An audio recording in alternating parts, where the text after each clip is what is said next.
இயக்குனர் இமயம் பாரதி ராஜா இன்று நம்மிடையே இல்லை. 84 வயது நம்மை விட்டு பிரிந்து விட்டார். அவருடன் பழகிய காலம் இன்றும் என்னுடைய மனதில் அப்படியே பதிந்து கிடக்கிறது. சிலதை நினைத்தால் அழுது கொண்டே இருக்கலாம். அந்த அளவுக்கு அவருடன் எமோஷனலாக பழகியிருக்கிறேன். அவரும் எனக்கு ஆறுதல்கள் சொல்லியிருக்கிறார்.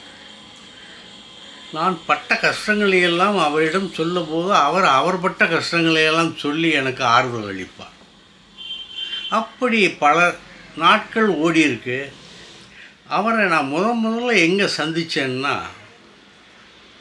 படப்பிடிப்பில் தேனிக்கு பக்கத்தில் நம்ம மதுரை பாண்டியன், அந்த மேற்கு சித்திர வீதியில் அந்த வளையல் கடையில் தேடி பிடித்த அந்த பாண்டியன் நடித்த படம் ரேவதிக்கு முதல் படம்.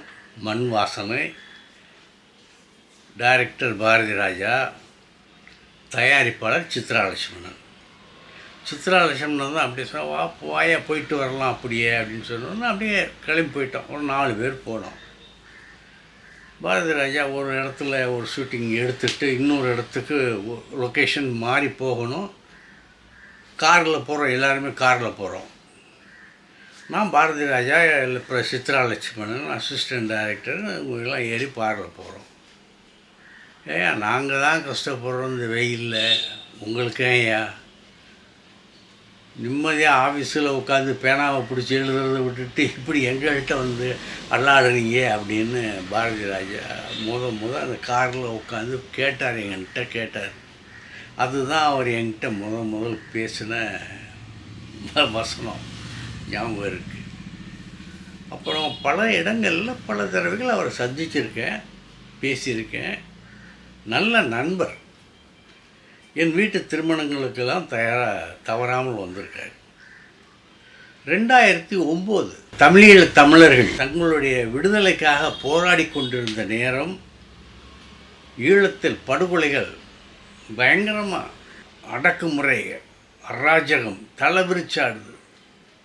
கொல்றான், கற்பழிக்கிறான், எல்லாம் பண்ணுறான் சிங்களவன் தமிழச்சியை. யாருமே கண்டுக்கலைன்னா தமிழ்நாட்டில் ஒரே எங்கள் தமிழர்களை, எங்களுடைய பங்காளிகளை, எங்களை இதெல்லாம் இந்த மாதிரி குடும்பப்படுத்துகிறீங்களேன்னு துடிக்கிறாங்க. ஆனால் அதை மத்திய அரசு கண்டுக்கலை. அடுத்த நாட்டு பிரச்சனையிலே நம்ம தலையிடக்கூடாது அப்படின்னு சொல்லி அமைதியாக இருந்துட்டாங்க.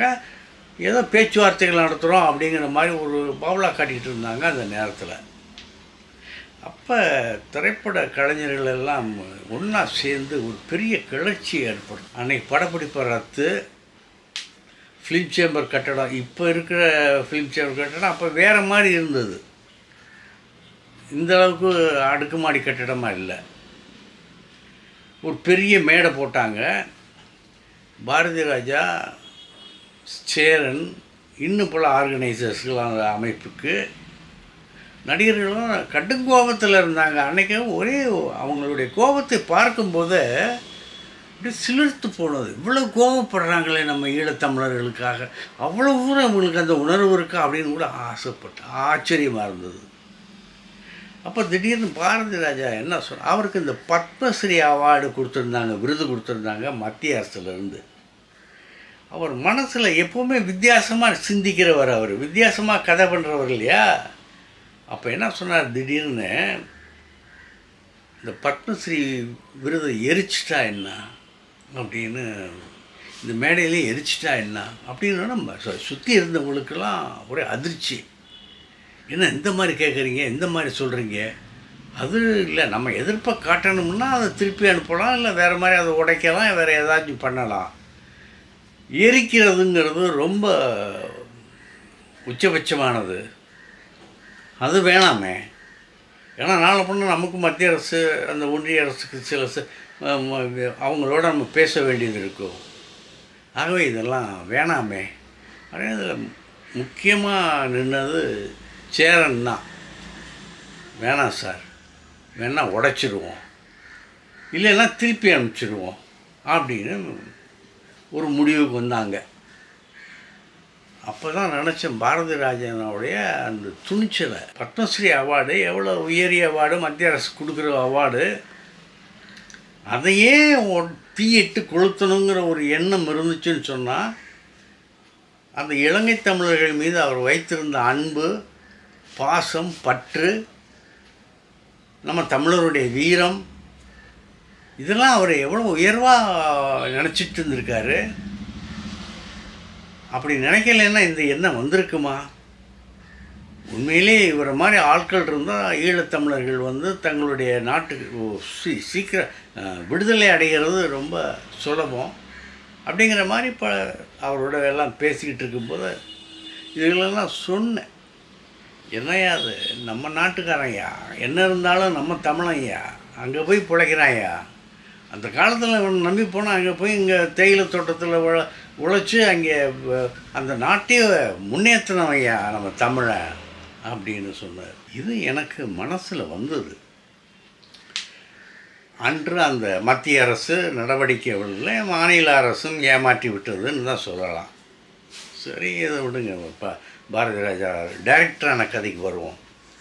அவர் புட்டண்ணா, இது ஜெகநாதன், அவினாசிமணி, இவங்களெல்லாம் உதவி டைரக்டராக இருந்தார் நம்ம பாரதி ராஜா. அப்போ அவருக்கு பாரதி ராஜான்னு பேர் இல்லை, அவருடைய இயற்பெயர் தான் சின்னசாமி. ஆனால் சின்னசாமின்னு யாரும் கூப்பிட மாட்டாங்க, சார் சார்ன்னு தான் கூப்பிடுவாங்க. அந்த அவினாசி மணியும் வந்து 1000ல் ஒருத்திங்கிற ஒரு படம் எடுத்தார். அதில் கமல் ஒரு சின்ன வேடம் பண்ணார். அப்போ கமல் சாரோட இவர் பழகினார். பாரதி ராஜாவுக்கும் கமல் சாருக்கும் ஒரு நல்ல உறவு ஏற்பட்டது. அப்போ மயிலுங்கிற ஒரு கதை இருக்குது என்கிட்ட, நீங்கள் கேட்குறீங்களா அப்படின்னு கமல்கிட்ட கேட்குறாரு ஒரு இன்டர்வல் நேரத்தில். சரி நம்ம கேட்குறேன் அப்படின்னு சொல்லி அவருக்கு அப்போ கமல் சாருக்கு வந்து நண்டுன்னா ரொம்ப பிரியம். அந்த நண்டு ஸ்பெஷலாக வந்திருந்தது ஹோட்டலில் இருந்து. அதே வச்சுட்டு மத்திய சாப்பாடு சாப்பிட்டுக்கிட்டே அவர்கிட்ட கதை கேட்குறாரு. கதை பிடிச்சி போச்சு, ரொம்ப பிரமாதமாக இருக்குது, இதில் நானே பண்ணுறேன், ஆனால் நான் இன்னும் கொஞ்சம் ஒரு கதாநாயகங்கிற இன்னும் கொஞ்சம் ஒரு கிரீடம் எனக்கு பெருசாக இருந்துச்சுன்னா உங்களுக்கு ஈஸி தானே, என்னை வச்சு படம் எடுக்கும்போது ப்ரொடியூசர்ஸ் எல்லாம் யாராவது கிடைப்பாங்கல்ல, அப்போ என்னையவே நான் வளர்த்துக்கிறேனே, அது வரை வெயிட் பண்ணுங்களேன் அப்படின்னோன்னா, அந்த சரி சார், ஏதோ ஒரு பெரிய நடிகர் நம்மகிட்ட சரி சொல்லியிருக்காரு, கேட்டிருக்காரு அப்படின்னு சொல்லி பாரதி ராஜாவுக்கு, அவருக்கு சின்னசாமிக்கு என்கிற பாரதி ராஜாவுக்கும் சந்தோஷம். இந்த கதையை வந்து நம்ம எஸ்.ஏ. ராஜகண்ணுக்கு பிடிச்சி போச்சு. அதை நான் பண்ணுறேன் அப்படின்னு அவர் முன் வந்தார். அப்போ தான் இவர் பாரதி ராஜாங்கிற பேரில் அறிமுகமாகிறாரு. ஒரு நாள் பூஜை பண்ணிட்டாங்க. பூஜை பண்ணும்போது எஸ்.ஏ. ராஜகண்ணுவை அவர் கையால் எழுதி 16 வயதினிலே அப்படிங்கிற டைட்டிலில் காட்டுறாரு. பாரதி ராஜாவுக்கு அந்த தலைப்பு பிடிக்கலை. ஆனால் முத ஒரு படம் பண்ணுறதுக்கு ஒரு தயாரிப்பாளர் கிடச்சிருக்காரு. அவர்கிட்ட போய் நம்ம இந்த டைட்டில் நல்லா இல்லைன்னு சொன்னால் என்ன ஆகிறது அப்படிங்கிற ஒரு பயம். ஏன்னா அந்த காலத்தில் டைரக்டரு பிடிக்கலன்னு சொன்னால் உடனே மாற்றிடுவாங்க. அந்த காலத்தில் தயாரிப்பாளர்களுடைய கை தான் ஓங்கி இருந்தது. பெரிய நடிகர்கள் சிவாஜி, எம்ஜிஆர், இந்த மாதிரி நடிகர்கள்லாம் ஒரு தயாரிப்பாளர் முதலாளின்னு தான் கூப்பிடுவாங்கன்னு இப்போ பார்த்துக்கோங்க. அந்த மாதிரி ராஜகண்ணுவையும் வந்து ஒரு பாரதி ராஜா முதலாளின்னு தான் கூப்பிட்டாரு.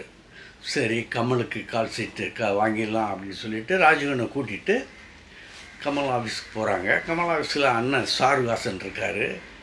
அவர் கதையை கேட்குறாரு. அவருக்கு கதை ஒரு ஆர்ட் ஃபிலிம் மாதிரி இருக்குது. இந்த நேரத்தில் வந்து தம்பி கமல் நடித்தா சரியாக இருக்குமா அப்படிங்கிற ஒரு சந்தேகம். பாரதி ராஜா வேறு ஒரு புதுமுகம், அறிமுகம். ராஜகண்ணிட்ட சொல்கிறாரு, நீங்கள் சிவகுமாருக்கு தூரத்து சொந்தம், அவங்கள்ட்டெல்லாம் நீங்கள் அந்த கதையை பற்றி கன்சல்ட் பண்ணியிருக்கீங்களா? இப்போ கமலுக்கு ஒரு நல்ல பேர் இருக்குது, மலையாளத்தில் நிறைய படம் பண்ணுறான், நல்ல கால்ஷீட் நிறைய அங்கே மலையாளத்தில் கொடுத்துட்ருக்கான். இப்போ இந்த நேரத்தில் இந்த மாதிரி ஒரு ஆர்ட் ஃபிலிம் எடுக்கணுமா, யோசிச்சிங்களா அப்படின்னு அவர் சந்தேகத்தை கேட்டார் ராஜகன்கிட்ட. ராஜகன், சார் இந்த கதை கேட்டேன், கிராமப்புற கதை, முத ஒரு வித்தியாசமாக கதை பண்ணுறாரு பாரதி ராஜாங்கிற இந்த புது முகம். ஜெயிக்கணுங்கிற எண்ணம் அவர் மனசில் வெறியாக இருக்குது. இந்த படம் ஜெயிக்கும் சார், ஜெயிக்கலைன்னா கூட பரவாயில்ல, எனக்கு விவசாயம் இருக்குது, நெல் போட்டு நான் பொழைச்சிக்குவேன் அப்படின்னு நம்பிக்கையாக சொன்ன உடனே சரி அப்படிங்கும்போது அந்த பாரதி ராஜா என்ன சொல்கிறாரு, சார் நான் ஏற்கனவே கமல் சார்கிட்ட கதை சொல்லியிருக்கேன், கதை அவருக்கு பிடிச்சி போச்சு சார் அப்படின்னு அந்த பழைய கதையை சொல்கிறாரு. அப்போ நீ அவர்கிட்டயே கேட்டுக்கையா அப்படின்னு கையை கழுவிக்கிட்டார் சாருகாசன். அப்புறம் அவங்கள்ட்ட போய் கேட்டு அதை பழகுனாங்க. அந்த கமல் சாருக்கும் பிடிச்சி போச்சு. ஒரு ஷூட்டிங்கில் அடிபட்டு, ஒரு இயல்பான நடந்த ஷூட்டிங்கில் அடிபட்டு ஒரு நொண்டி வரும்போது பாரதி ராஜாவினுடைய சப்பானி கேரக்டருக்கு அது சரியாக இருந்தது. அவர்கிட்ட சொல்லணும்னு இருந்தார், என்னுடைய கேரக்டர் வந்து சப்பானி கேரக்டர்னு சொல்லணும்னு இருந்தார் பாரதி ராஜா.